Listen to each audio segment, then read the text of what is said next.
আমি যে বিল্ডিংয়ে কাজ করি এটা হচ্ছে বিল্ডিংয়ের ভিতরের অংশ। এই বিল্ডিংটা 50 তলা। এই বিল্ডিংটার ভিতরে বাংলাদেশের দুইটা, যত বড়ই হোক, যত বেশি ফ্যামিলি থাক, দুইটা গ্রামের মানুষ খুব সুন্দরভাবে বসবাস করতে পারবো শুধু একটা বিল্ডিংয়ের ভিতরে। বরং স্যার জায়গা খালি থাকবো, এটা অনেক বিশাল বড় বিল্ডিং। এই এত বড় বিল্ডিংটা করতে চায়নার ইঞ্জিনিয়ার দ্বারা বিল্ডিংটা হয়েছে।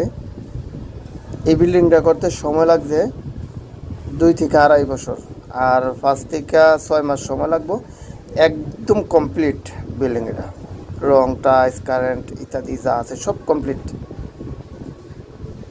বর্তমান যুগে আমার মনে হয় যে চায়নার ফলো করা খুবই দরকার। আমরা দেশে থাকা অবস্থা জানতাম যে চায়নার কাজ দুর্বল, ওয়ান টাইম, মজবুত না এরকম।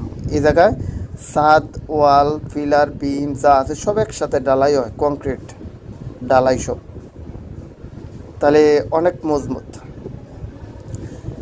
চায়নার নতুন নতুন ইঞ্জিনিয়ার, নতুন নতুন গবেষক যারাই বছর বছর হয়, তারা এমন এমন জিনিস আবিষ্কার করে সারা পৃথিবীর কাছে উপস্থাপন করে যা আসলে সারা পৃথিবী অবাক না হইয়া পারে না।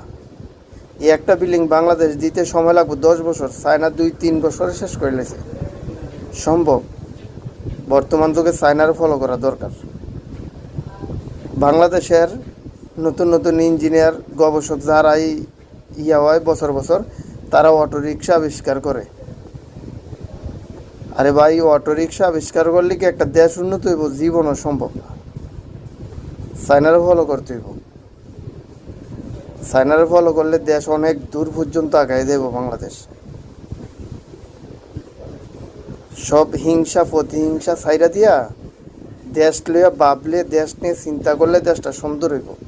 ওদা মারামারি, কাটাকাটি, চুরি, ছিনতাই, ডাকাতি ইডি করলে দেশ উন্নত জীবন হইতো না, বরঞ্চ দেশটা সারা পৃথিবীর কাছে আতঙ্কের নাম হয়ে দাঁড়াইব বাংলাদেশ।